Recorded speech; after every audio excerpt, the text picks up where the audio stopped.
नमस्कार. आजकाल दातांचं route canal इतकं कॉमनली केलं जातं, म्हणजे अगदी लहान लहान मुलांपासून ते वयस्कर लोकांपर्यंत. तर याची खरंच इतकी गरज असते का? का ते आपण अवॉइड करू शकतो? दातांची काळजी कशा पद्धतीने घेतली पाहिजे, तर हे आपण आजच्या व्हिडिओमध्ये बघणार आहोत. त्यामुळे जर तुम्ही दातांची कोणतीही ट्रीटमेंट करून घेणार असाल तर त्याआधी हा व्हिडिओ नक्की बघा. दुसरी महत्त्वाची गोष्ट म्हणजे आयुर्वेद शास्त्राच्या मदतीने आपण आपल्या दातांची, हिरड्यांची, मुखाची काळजी कशा पद्धतीने घेतली पाहिजे, म्हणजे प्रिव्हेंटिव्ह मेजर्स म्हणून काय काय केलं पाहिजे हे आपण आजच्या व्हिडिओमध्ये बघणार आहोत. मी डॉक्टर दीप्ती कंधारे, मनसा वेलनेसमध्ये सगळ्यांचं मनापासून स्वागत. तर रूट कॅनलबद्दल माहिती करून घेण्याआधी आपण बेसिक आपला दात कसा असतो ते माहीत करून घेऊया. याचे 3 लेयर्स असतात. जो बाहेरचा पांढरा असा दिसतो ते एनॅमल, त्याच्या आतमध्ये एक लेयर असतो डेंटिन, आणि त्याच्या आत जो लेयर असतो तो म्हणजे पल्प. तर हा जो पल्प आहे ना, याने दाताला जिवंतपणा येतो, म्हणजे ब्लड वेसल सप्लाय किंवा नर्व सप्लाय हा ह्या पल्पमध्ये असतो. तर थोडक्यात रूट कॅनल म्हणजे हे सगळं काढून टाकतात, इन्फेक्टेड जे असेल ते. So root canal equal to dead teeth. पण हे का केलं जातं तर ते पण समजून घ्यायला पाहिजे. कसं होतं, जेव्हा दात किडतो तर तेव्हा ती कीड पहिल्यांदा अर्थातच वरच्या भागाला एनॅमलला असते. नंतर ती हळूहळू, म्हणजे त्याच्याकडे लक्ष दिलं नाही तेव्हा कळतही नाही बऱ्याच जणांना, तर ती हळूहळू आतमध्ये जाते, सेकंड लेअरमध्ये जाते. तिथेही ती जर अनट्रीटेड राहिली तर मग ती पल्पमध्ये जाते. हा पल्प असतो कुठे, तर जनरली हिरड्यांमध्ये, जिथे मूळ असतं, रूट असतं, तर तिथे हा पल्प असतो.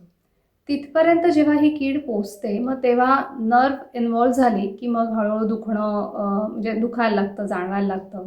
नंतर सेन्सिटिव्ह टूथ होतो, म्हणजे काहीही थंड असेल, गरम असेल की एकदम कळ येते. रात्री झोपेतनं पण अचानक कळ येते.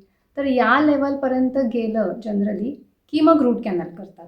कारण कसं होतं, तेव्हा नर्व आणि हा सगळा पल्प त्याच्यात इन्व्हॉल्व झाला की बऱ्याचदा इरिव्हर्सिबल डॅमेज होतं.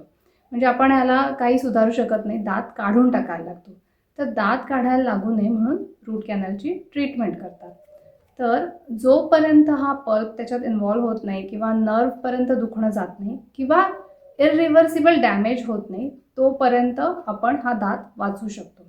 तर तुम्हाला बेसिकली काय करायला हवं, म्हणजे मला काय वाटतं बघा, की जेव्हा आपण डेंटिस्टकडे जातो तेव्हा आपली आधी अशी तळमळ असायला पाहिजे की जर होता होईल तो माझा दात सेफ झाला, वाचला तर बरं आहे.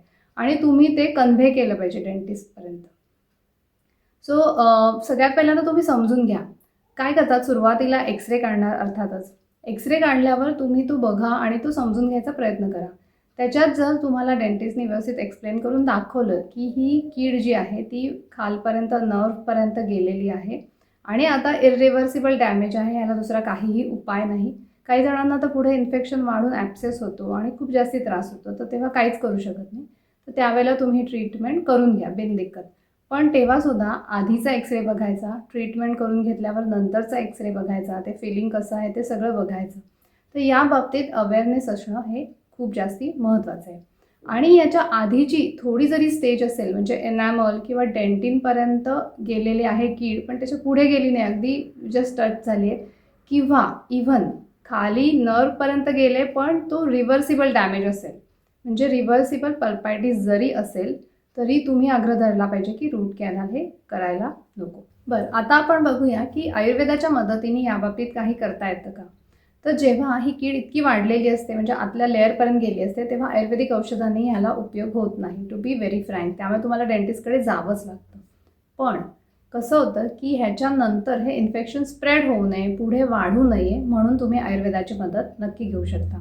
बऱ्याचदा तुम्ही पण ऑब्झर्व केलं असेल की एकदा डेंटिस्टकडे गेले की ते कंटिन्यूस वाऱ्या करायला लागतात. कारण कसं होतं, एका दाताची ट्रीटमेंट तुम्ही करून घेता, तो दात ठीक होतो, पण त्याच्यानंतर लगेच इमिजिएट दुसरा दात किडतो किंवा बाकी दातांची दुखणी काही ना काही वाढायला लागतात. तर तेव्हा इन्फेक्शन स्प्रेड होऊ नये म्हणून किंवा हिरड्या चांगल्या राहाव्या म्हणून तुम्ही नक्की उपाय करू शकता. पण अर्थात ही ट्रीटमेंट पूर्ण झाल्यावर, हील झाल्यावर, नंतर त्याच्यावर काही क्राऊन वगैरे लावायचं असेल, ते सगळं झाल्यानंतर हे चालू करायचं. कधीही दात ओपन असताना किंवा जखम हील झालेली नसताना हे काहीही करायचं नाही. काय काय उपाय करू शकता, तर सगळ्यात बेस्ट जे आहे, जे आपण प्रिव्हेंटिव्ह म्हणून पण करू शकतो, ते म्हणजे ऑइल पुलिंग, म्हणजे ज्याला आम्ही गंडूश असं म्हणतो. तर ह्याच्यामध्ये तुम्ही तिळाचं तेल वापरू शकता किंवा खायचं खोबरेल तेल वापरू शकता. जर तुम्हाला दातामध्ये पेन असेल तर त्याच्यामध्ये थोडंसं लवंग तेल मिक्स करून ते पण वापरू शकता. तर ह्याने तुम्ही ऑइल पुलिंग रोज सकाळी करत जा. ज्यांना प्रिव्हेंटिव्ह मेजर म्हणून करायचं आहे की बाकी किडलेले नाही आहेत पण प्लाक आहे किंवा तोंडाला वास येणं असेल किंवा दाताच्या इतर काही तक्रारी असतील, हिरड्या सुजलेल्या असतील, तर त्यांनी रेग्युलर बेसिसवर जेव्हा जमेल, जेव्हा वेळ मिळेल तेव्हा ऑइल पुलिंग हे नक्की केलं पाहिजे. अजून एक खूप महत्त्वाची गोष्ट इथे मला शेअर करायची आहे, ती म्हणजे आपल्या सगळ्यांना हे तर माहीत असतं की तोंडाच्या आरोग्यासाठी किंवा दातांसाठी गोड रस हा फारसा चांगला नाही आहे. म्हणजे गोड खाण्याने कीड वाढते, नंतर जंतू वाढतात वगैरे. पण आपल्याला हे माहीत नाही की त्याच्या ऑपोजिट असा पण रस आहे, म्हणजे कषाय रस, म्हणजे तुरट चव अशी जी ज्याला आपण म्हणतो. तर तुरट चवीने मुखविशोधन होतं, म्हणजे जे तोंडात चिकटपणा आलेला असतो तर ते सगळं स्वच्छ होतं. त्यामुळे आपल्याकडे ट्रेडिशनली पण आपण नेहमी बघतो की जेवणानंतर आपल्याकडे तुरट चवीचं खातात, म्हणजे मुखवास असेल किंवा पान असेल, आपण खायचं पान खातो. इवन तीळ वगैरे आपण जे बडीशेपमध्ये घालतो, तर ह्याच्यामध्ये थोडीशी कडवट आणि थोडीशी तुरट अशी चव असते. त्यामुळे आयडियली गोड हे कधीही जेवणानंतर खात नाहीत. म्हणजे आपल्या भारतीय लोकांमध्ये गोड हा पदार्थ जेवणानंतर खायचा अजिबात नाही. त्याने दात तर खराब होतात, पचनशक्ती पण बिघडते. त्यामुळे तुरट रसाचं असं हे नेहमी जेवणानंतर खाल्लं पाहिजे. ही गोष्ट अतिशय महत्त्वाची आहे आणि लहान मुलांना पण जेवणानंतर गोड खायची सवय अजिबात लावायची नाही.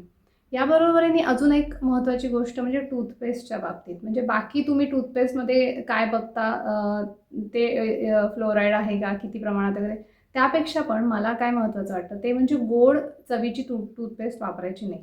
तर त्याच्याऐवजी आयदर त्याच्यात थोडेसे कडवट, तिखट अशा चवीच्या गोष्टी असतील. असे हर्बल आजकाल खूप सारे टूथपेस्ट अवेलेबल आहेत, तर त्यातली कोणतीही तुम्ही वापरू शकता. याबाबतीत कोणतीही शंका असेल तर तुम्ही मला कमेंट करून नक्की विचारू शकता. भेटूयात पुढच्या एका नवीन व्हिडिओमध्ये. धन्यवाद.